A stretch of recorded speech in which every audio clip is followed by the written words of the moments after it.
ഇത് Manjapra mass Motors എന്നായിരുന്നു. നമ്മുടെ ഹീറോ മാസ്റ്റർ എഡ്ജ് വണ്ടി നമ്മളത് വർക്കിന് കയറ്റിയിട്ടുണ്ട്. ജനസർവീസിന് വേണ്ടിയിട്ടാണ് കയറ്റിയിരിക്കുന്നത്. അപ്പോൾ കസ്റ്റമർ 2-3 കംപ്ലയിൻറ്റ്സ് ഒക്കെ പറഞ്ഞിട്ടുണ്ട്. അതിൻ്റെ റണ്ണിങ്ങിൽ ഓഫായി പോകുന്നൊരു കംപ്ലയിൻറ്റ് പറഞ്ഞിട്ടുണ്ട്. അതുപോലെ front sound, engine oil check ചെയ്യുക, വാട്ടർ സർവീസ് ചെയ്യുക, ജന സർവീസ് ചെയ്യുക, സീറ്റ് കവർ മാറ്റുക, ഇതൊക്കെയാണ് കസ്റ്റമർ പറഞ്ഞിരിക്കുന്നത്. അപ്പോൾ നമ്മൾ ഓടിച്ചു നോക്കുന്നത്. അപ്പോൾ വണ്ടി അത്യാവശ്യം ഓടിച്ചു നോക്കുമ്പോൾ തന്നെ നമുക്ക് ബ്രേക്കൊന്നും തീരെ സുഖമില്ലാത്ത പോലുള്ള ഒരു ബ്രേക്ക്, അതുപോലെ ക്ലച്ചിൻ്റെ ഭാഗത്തുനിന്ന് ഒരു സൗണ്ട് ഉണ്ട്, പിന്നെ ഫ്രണ്ടിൽ നിന്നുള്ള ഒരു വൈബ്രേഷനൊക്കെ ഉണ്ടായിരുന്നു വണ്ടി. അപ്പോൾ നമ്മൾ റണ്ണിങ്ങിൽ ഓഫിൻ്റെ കംപ്ലയിൻറ്റ് കിട്ടിയൊന്നുമില്ല. എന്നാലും നമ്മൾ ആ ഭാഗം കൂടി ഒന്ന് ചെക്ക് ചെയ്ത് പോകുന്നുണ്ട്. അപ്പോൾ ജന സർവീസിന് വേണ്ടി നമ്മൾ അയച്ചിട്ടുണ്ട്. അതിൻ്റെ ഭാഗമായിട്ട് നമ്മൾ അതിൻ്റെ ബാക്ക് ബ്രേക്കൊക്കെ ഒന്ന് ചെക്ക് ചെയ്യാൻ വേണ്ടി അയച്ചാണ്.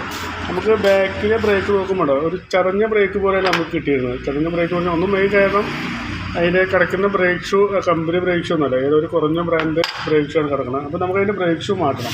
അപ്പോൾ ബ്രേക്ക് ഷൂ മാത്രമല്ല നമുക്ക് മാറ്റേണ്ടത് കേട്ടോ.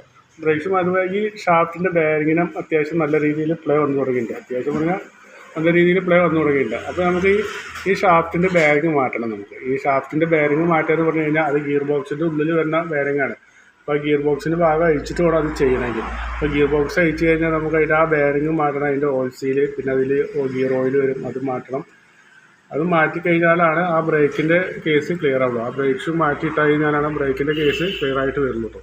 അപ്പോൾ അത് ചെയ്യേണ്ടി വരും. പിന്നെ അതുപോലെ ക്ലച്ചിൻ്റെ ഭാഗം നമ്മൾ ചെക്ക് ചെയ്യുന്നുണ്ട്. ക്ലച്ചിൻ്റെ ഭാഗത്തും അത്യാവശ്യം നല്ല രീതിയിൽ കംപ്ലയിൻ്റ് ഉണ്ട്.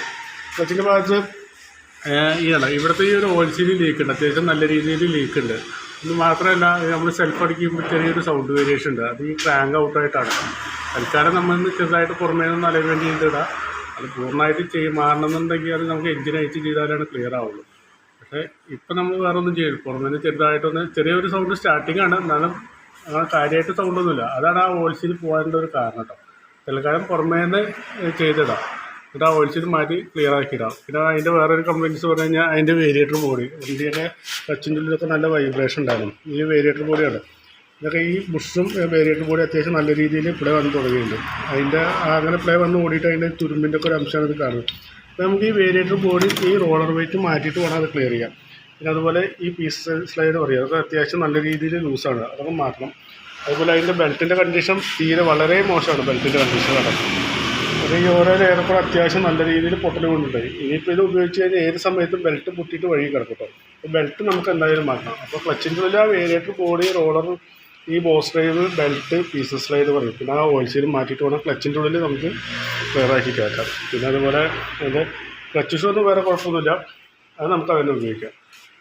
പിന്നെ നമുക്ക് വേറെ ഒരു കംപ്ലയിൻറ്റ് പറയുന്നത് അതിൻ്റെ എയർ ഫിൽറ്ററിൻ്റെ ഭാഗം ചെക്ക് ചെയ്ത് പോകുന്നുണ്ട്. എയർ ഫിൽറ്ററൊക്കെ നല്ല രീതിയിൽ ബ്ലോക്കാണ്. അല്ലേ, ഇതൊരു യെല്ലോ കളറാണ് നമുക്ക് ഈ എയർ ഫിൽറ്റർ വരിക. ഇതൊക്കെ പൊടി കയറിയിട്ട് ഈ കളറായി മാറിയത്.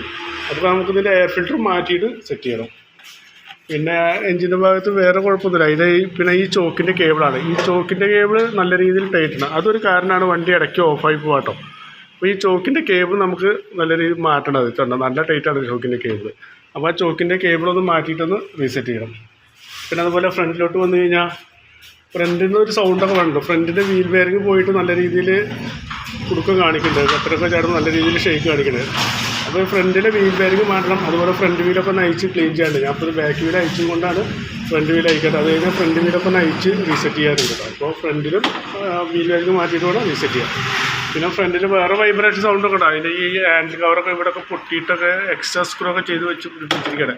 അതൊന്നും നമുക്ക് വേറെ ഒന്നും ചെയ്യാൻ പറ്റില്ല. തൽക്കാലം ചെറിയ രീതിയിൽ സൗണ്ട് ഉണ്ടാവും. പൂർണ്ണമായിട്ട് നമുക്കത് സൗണ്ട് മാറ്റണമെങ്കിൽ നമുക്ക് മാറ്റി കഴിയേണ്ടി വരും. പിന്നെ നമ്മളതിൻ്റെ ബാറ്ററിയുടെ ഭാഗം ചെക്ക് ചെയ്തുകൊണ്ട്, ബാറ്ററി ഇരിക്കുന്നത് 2024 ആംറോണിൻ്റെ ബാറ്ററിയാണ്. ഇപ്പോൾ നിലവിൽ വേറെ കംപ്ലയിൻ്റ് ഒന്നുമില്ല, സെൽഫിന് വേറെ കംപ്ലയിൻ്റ് ഒന്നും കാണിക്കുന്നില്ല.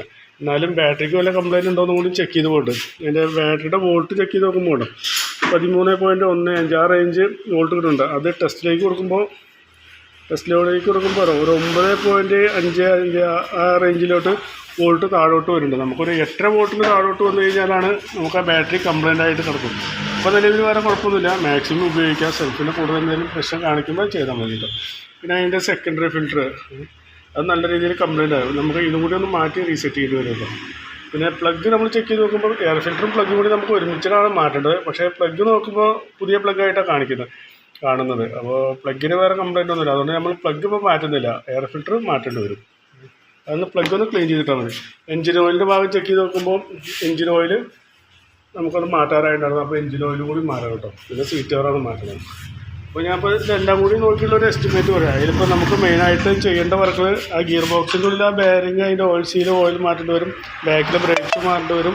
ക്ലച്ചിൻ്റെ ഉള്ളിലാണെങ്കിൽ ബെൽറ്റ്, അതിൻ്റെ variator body, boss drive, pieces slide പറയും അത്, പിന്നെ എയർ ഫിൽറ്റർ, ഫ്രണ്ട് വീലിൻ്റെ ബെയറിങ്, അതുപോലെ ആ ചെറിയ sub air filter, seat cover, engine oil, water service, ഇതെല്ലാം അടക്കമുള്ള ഒരു എസ്റ്റിമേറ്റ് പറയാം. നോക്കിയിട്ടൊന്ന് റിപ്ലൈ ചെയ്താൽ മതി. ഓക്കെ.